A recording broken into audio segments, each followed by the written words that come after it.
And welcome. This is Frightfully Brilliant. Yes, it is. And way down at the end there we have Morticia with a very special, well, actually two. We've got Slappy and we got Charlie. Charlie had major surgery done. How's Slappy doing? We cursed Charlie for his surgery, so he's doing good. And Gomez. Anything new? What? Oh yeah, we're going to be talking about that, aren't we? Yeah. Yeah. I heard that you, what were you telling me? They have a whole... Like shelf or two, a couple shelves, maybe an entire bookshelf, I'm not sure. Yeah, that's right. It's a lot of He collects all the strange and unusual cards. That's right. She's an old friend, isn't she? Yes. Yes. Introduce her, Gomez. This is Ophelia.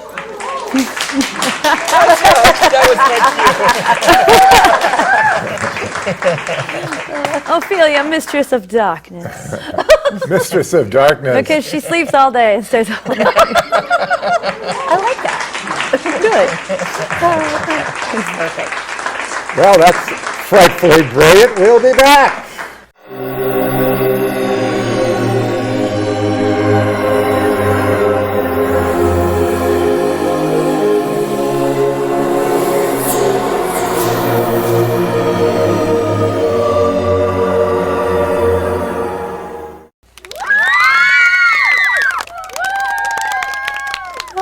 There's this question that you always have to ask people, whether they're your friends or especially maybe if they're your enemies. It's a good thing to understand. What's that?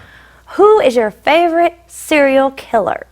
So I'll start with mine. It's Jack the Ripper because he never got caught, and I just think he was posh. What about you, Gomez? For me, it's Son of Sam. How can you fault a person for seeking mystical guidance? From a 5,000-year-old dog, no less, you always want to start with somebody wise to guide you. Wasn't he like a postman or something? Yes. See, that's where Going Postal comes from. It's freaking Sam and the dog. Okay, David, who is your favorite serial killer? I get to look into the heart of you now. Oh, yeah. Well, I used to have this friend who would come over. Was he a serial killer? Yeah, he was a definite serial killer. Awesome. He was a kid that lived in the neighborhood. He'd come over for breakfast. No matter what I served him, he'd take the box of cereal and kill it. Oh, wow, that's awesome. Did he eat it afterward, like he cannibalism? was really quite a flake. Awesome. All right, Ophelia, what about you? Well, I've given this a lot of thought, and I have to go with the best. And, well, that's me. You? You? Who have you killed? Oh, tons and tons of ants. I kill at least 30 a week. Well, as long as you're not killing uncles. I was going to say, what about the uncles? No, not aunts, ants. And it gives me such a great sense of accomplishment. I've got to be honest, Ophelia, that's not quite as impressive. You Bugs, really? Like they can fight back? You asked who my favorite serial killer was. I'm quite impressed when the little monstrosities aren't eating my food and crawling on my counters and generally making my life miserable. See, the ants eat the bait and then they go home and kill their families and spread it around. So you're like Manson. Well, yeah, I mean, psychologically, it's cool. I kill, and then they kill on their own. And, no bodies to get rid of. That's kind of good. They eat at my house and leave and go home, and the killing never ends. Well, that is actually frightfully brilliant.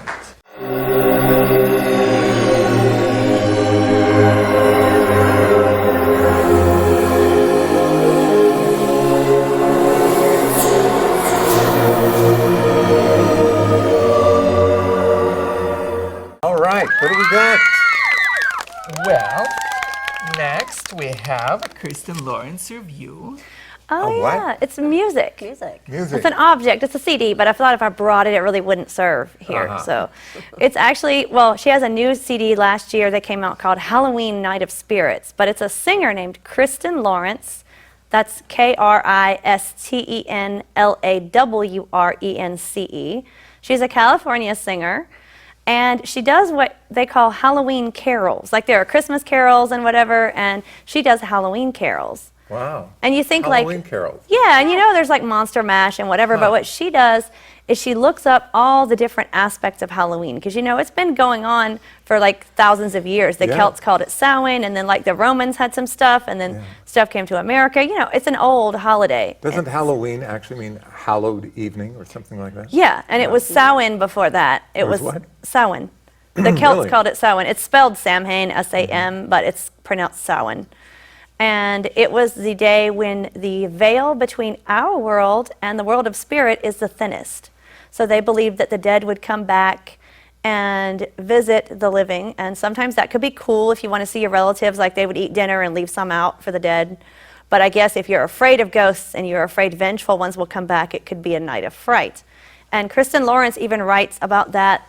They started a tradition back in like Ireland, the UK. It was like thousands of years ago. They called it souling, and the kids would go from door to door and want soul cakes. They made these little cakes and give it to the kids. That's like the S-O-U-L, souling, okay. and they get soul cakes. And she has a song called Souling, and it's about going door to door as a kid to get the cakes. And if you give me a soul cake, I will pray for you, so the spirits won't come after you. So it's What like, happens if you don't give them a cake? well, then you're screwed because they're not going to pray, and the spirits are probably going to come get you. Oh. So yeah, Yeah, you get spirited away. Yes. So this is really cool. So she's made carols out of the tradition. yeah, like different Of aspects. Halloween. There's one called Scary Fairies on her new CD because they believe fairies could come back through the veil and play tricks and make people dance all night until they were dead and different things like that. So That's there's really cool because Christmas carols come out of traditions. Right. You know, the 12 days of Christmas. Who has 12 days of Christmas? But we still sing it. So this is really neat. And so is it hard to get the CD? Where do you No, get she's this? on Amazon and CD Baby, and she has several. I just reviewed the latest one. That's the one called Halloween Night of Spirits, but she has one called Arachnitic. It's got a cool spider song on it and some other vampire songs. She has one called Broom with a View, and obviously that has a... Room with a view. Yeah, it has like a witch song. Yeah. She has a song called Flappy great. Bats about the way A what? bats... Flappy bats? Yeah. Flappy bats. Yeah, because bats are associated with Halloween because in the fall when you sit around the campfires, the bats are drawn to the fires around the time of year. So that's when bats became part of the Halloween tradition and culture, just because they would see them coming out to the fires. So the Wow, song that would is... just drive me batty. It would. So the song is about that. So if you want to learn about all the different aspects of Halloween, you could just get Kristen Lawrence's CDs and listen to them I and think figure it out. that is just wonderful. It is Way cool. to be educated. It is Yeah. through music, and her style is different. Like I think it's good for everybody. Like if you don't like really rock, or you don't like she has a kind of middle range of style. She has like spooky organ doing a lot of the lead, but she does have guitars and drums. She has slow songs and faster songs, and she has a fun voodoo zombie song, New Orleans dance theme inspired on this latest CD that I really like called Zombie Ambiance. Wow. And it's a playful song about being a zombie and dancing with your boyfriend, and it's just kind of fun. It's not like scary Halloween. It's like the family can enjoy it. A family can enjoy it. Yeah, it's lighthearted, and it carries all the different aspects of Kind of Halloween. like a thriller kind of a thing. Yeah, a All little bit ages can softer. participate, right? And she kind of, like her voice is a mix of Lorena McKennett and Tori Amos for me, sort of. Like she has the higher, clear, like classical tones. And she has a lot of classical musical influence. You can hear it. But her latest CD has Danny Elfman playing on it. That's pretty cool. Danny Elfman, wow. Yeah, he He's a worked in legend. Nightmare Before Legend. Christmas, Crypt Keeper, a lot of Tim Burton stuff. Yeah. And so that's pretty awesome. But she's on Amazon and CD Baby, and she has a YouTube channel. So if you want to hear her, Really? yeah, the songs are uploaded. So just write Halloween Carols or Kristen Oh, my. Lawrence into YouTube, and then you can hear the music. And if you want to see what it's like for yourself, it's kind of good for a Halloween party or for autumn music. It just has that cool kind of spooky classical sound. So we just thought we would bring that to everybody's attention for the season because it's so unique and different. Just something else to have at the party along with the other traditional Halloween songs. Nice conversation piece. Yeah. How did you find out about this?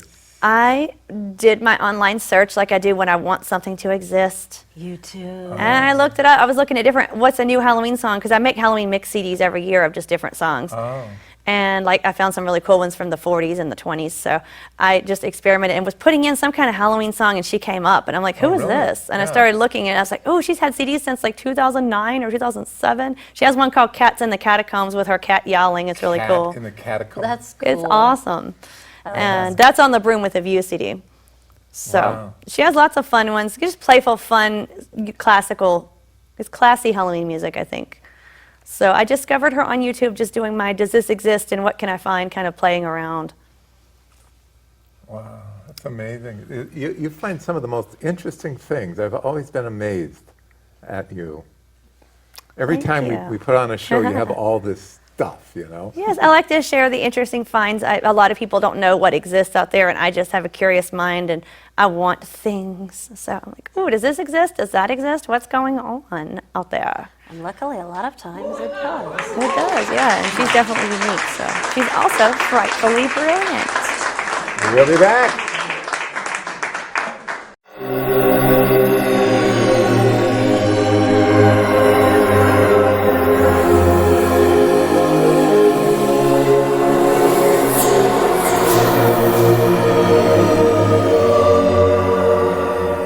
And we are back.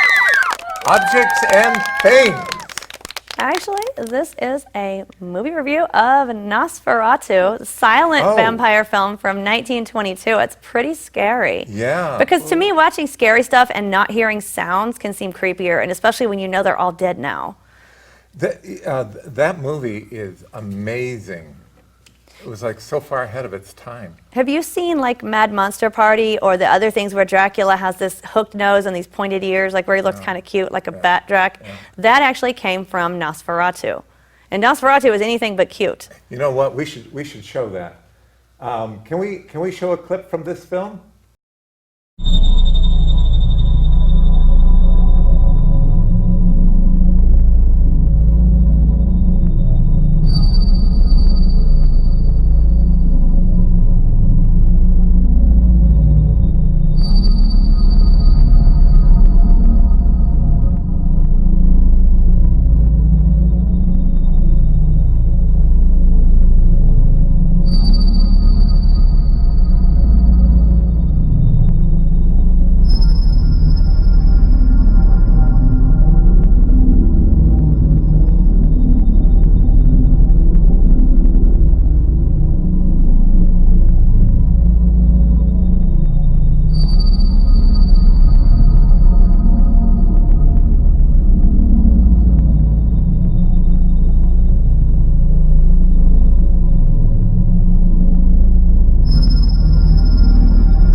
Wow, that was just incredible. How can you ever forget the vampire in that one, right? He's actually, they wanted to do Dracula, but there was the copyright on it, so he Yeah. had to just change the name to Graf Orlok, and the look, obviously he doesn't look like Dracula, except the cuter versions now, because they had to, that's where that came from. So then they turned it all cute when they give Dracula the cartoony kind of look.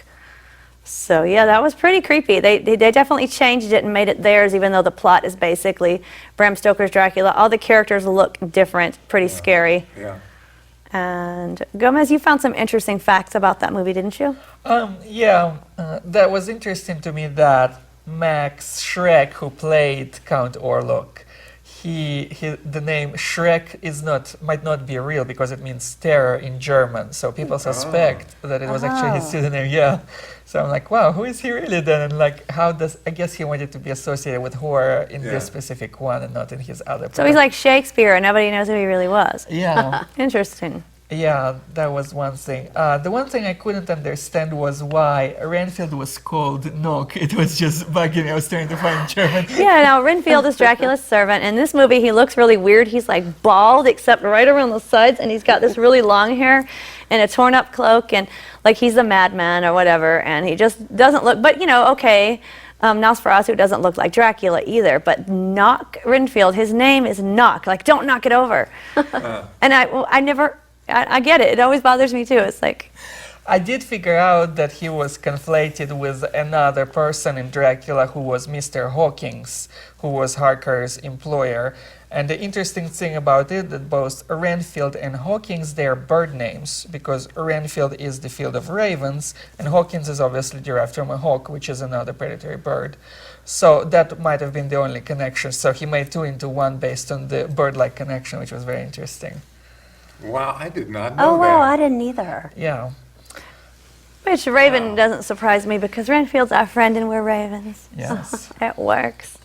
So yeah, the silent films are always the creepiest, like I said. And when I was a kid, it really used to like spook me that like I'm watching dead people, because I would watch like new TV where people are alive. So it's like, oh my God, all these people are dead. And that would be like adding to the horror of the horror movie. Like, so yeah. Well, anything else on that, Gomez? Just now, every time I watched the movie, I kept thinking of the Blue Oyster Cult Nosferatu. Yeah, there's a song. There's a song about the movie by Blue Oyster Cult, and they're another good, speaking of Halloween music, they have a lot of good spooky songs. And theirs is called Nosferatu, and it's Frightfully Brilliant.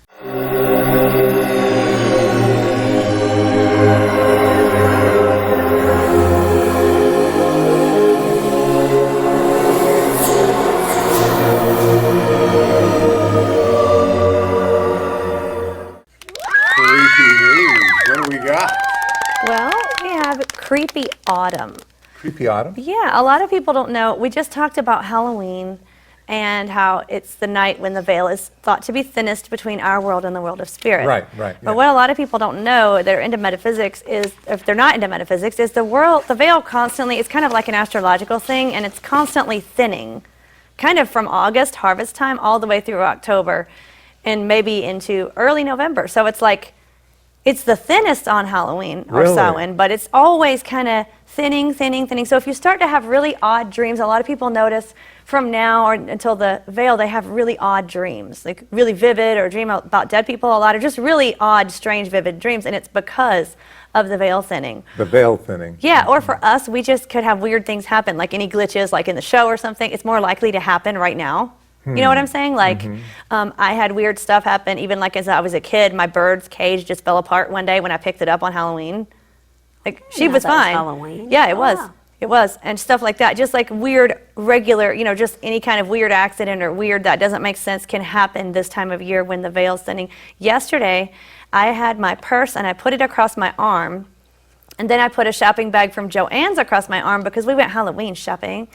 And got out of Aunt Tabitha's car. And I remember doing this. I remember seeing my purse on my arm. Gomez saw my purse on my arm. Did you not, darling? I did. And then Aunt Tabitha calls, if you're looking for your purse, it's in my car, and I'll bring it to you tomorrow. And I said, I'm so sorry, because I have this memory, and so does he, that it was on my arm. But okay, sorry about that. We'll get it tomorrow. And at least it was in her car where it's safe. But it was weird because it wasn't that I thought I did it or I meant to do it. I really have this vivid recollection, and he saw me do it. Just weird things. It's not a big deal, but it's like it's going to happen this time of year. Have you had any of that going on, Ophelia?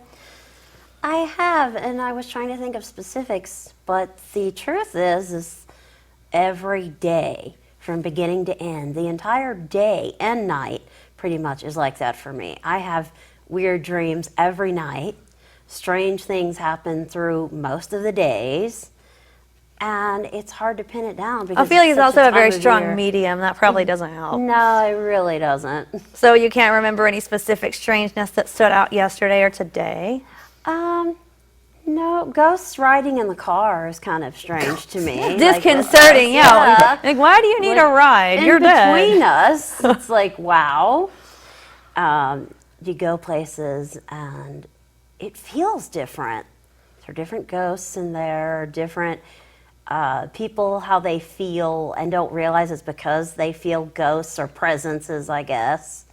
And they all react in different ways. I always feel that autumn energy is kind of wild and high voltage in a good way. I just love the feeling, but I don't see ghosts, so I'm good. Oh, I love the feeling. It feels really nice, and it feels clearer to me. Yeah, it's like we're a sense closer of to our clarity. psychic. Yeah, it's a lot more magic. What about you, David? Anything weird lately that just stood out as strange, even if it wasn't paranormal? Because like I said, it affects regular things. It No, just, but what I was thinking of is how autumn fall is the time when nature dies. And I know a lot of times in movies when they want to show a death, it will happen in the fall. That's interesting. Yeah, and as a matter of fact, in Bambi, they had a leaf falling down. It was quite the scene in Bambi. In the original book, it's a whole chapter. Oh, wow. Yeah, Did you know but there's it a was sort video- of like preambling the death that was So- coming. Oh, like there's wow. something coming with the nature, Or the like death. foreshadowing. Well, Bambi's mother died. Did you see the one with Bambi and Godzilla? Yeah, it lasted how long? It was I have not. 5 seconds. Bambi versus Godzilla. And you just see this big Godzilla foot smash Bambi. Godzilla's my hero. I saw that actually. I love Bambi too, but Godzilla's I like like Bambi. I saw it in the theater at a film fest, and the audience I was with had never seen it before, and they just lost it.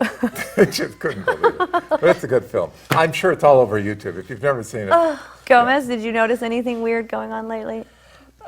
Yesterday I had an interesting case. We were watching this show on Amazon called Witch in Season, and there was a serial killer in there, and the light started flickering, and then our light started flickering at the same time. I remember that. He commented, but like Oh, Ophelia wow. said, it's just a blur of weirdness lately, so I forget individual weirdnesses. But yeah, he goes, oh my God, our lights are flickering too. That's so weird. It's like, what are the odds? I guess one or the other could happen, but At the same time as it was on the screen. That was creepy. And at the same time, right after that, something really loud fell in the hallway, and we couldn't find anything that had fallen. I was like, did you hear that? He's like, yeah, didn't you drop something? I'm no, I didn't, and it was behind me, and we couldn't find anything in the hallway that fell. So that's our creepy haunted house all the time, but it's worse this time of year. I actually thought something was running in my house yesterday. Ooh, creepy, like running feet? No, like running like an AC or a heater. And Oh, I nothing like the was on feet in thing my better. house. That yeah, would've I been like that cool. too, but I don't I think was I going to want ask that if in it my was house. heavy feet or light feet. No, Like, I don't want that in my house. I'm good. I kind of think our time is up. well, that can be spooky in itself. I'm going to ask, how much time do we have? 2 minutes. All right, let's try and wrap this thing up in 2 minutes. Well, it could be wrapped up now, so we have to think of something else to say for 2 minutes. The other thing I wanted to say, isn't it interesting that autumn, Halloween, it all happens. I think there's probably in human existence, it has always been that way. At the end of summer, and then there's fall. That has always been the time of death. I'm pretty Well, sure. yeah, the that's season's dying, so Yeah, it's it's a associated. cycle. Yeah, Yeah. yeah, it's a cycle. I'm not sure why it feels so awesome, And because spring is the time considering of rebirth resurrection. and life. I like spring too. And winter is like you're dead. You're dead. But then you all have right? Christmas, and it's all cheerful. Oh yeah, Christmas season's cheerful and bouncy. I think that's because of it's cold and boring, and then they make Christmas cheerful, which is nice. Yeah, we do good things when it's dead winter, don't we? Yeah, it makes it cheerful. Yeah, Tim Burton, isn't he great? Nightmare Before Christmas, Yeah, he just blended the two together so perfectly. That was good. And you can Yeah. watch it both times. What? You can watch it for Christmas and Halloween. Yes, you can. Yeah, perfect marketing, I think. What do we got now? We got 2 minutes. 2 seconds. What? Well, we had 2 minutes. 2 minutes. Okay, this is creepy because we had 2 minutes 2 minutes ago. So here's what I mean about weirdness, you guys. I Okay. like how the pumpkin lasts so long. It starts like in the autumn and it can go till Christmas. Wait a minute, you have a laughing pumpkin toy that laughs? No, Yeah, she means the whole- the concept the of concept of pumpkin the with pumpkin. pumpkin pies, pumpkin spice, Yeah, pumpkin. it Oh, just that, goes and yeah. goes. I Yeah, never where get- did that ever start? My gosh, it's like it's Well, the like jack-o'-lantern a started absolute from, fad. I think the jack-o'-lantern was first turnips, and then people started using pumpkins, and that was here in U.S. when Halloween and the culture of Halloween came over here, and Yeah, they but wanted the, to like. the pumpkin spice, is that what it's called? It's Yeah. it's the McDonald's and, Oh, it's so good. I guess they and put the cinnamon, coffee yeah. shops. And, Try the pumpkin pie at McDonald's and the pumpkin scones at Starbucks. They are amazing. See, now well, I brought up the pumpkins and now I'm all depressed because Yeah, right. 7-Eleven, the first couple of years maybe that they had their awesome pumpkin spice coffee were just awesome. I'd go every day. And then they Really? quit doing it. It's not the same pumpkin spice anymore. Have you tried it this year? Do you know this? No. Well, I'm we're not going to brave try it. enough- We're going to try it. Yeah. I'll tell you what it's like. Gomez and I will try it, right? We're brave and bold. Yeah, I don't need to depress. Well, we'll be venture where depressed. no other pumpkin spice fan has ventured before into this year's 7-Eleven. Anybody tried it? Tell us about it. All right, well, I think we're going to wrap this show up. It's been good. I've learned so much. Absolutely. It's been frightfully brilliant. It's been Frightfully brilliant.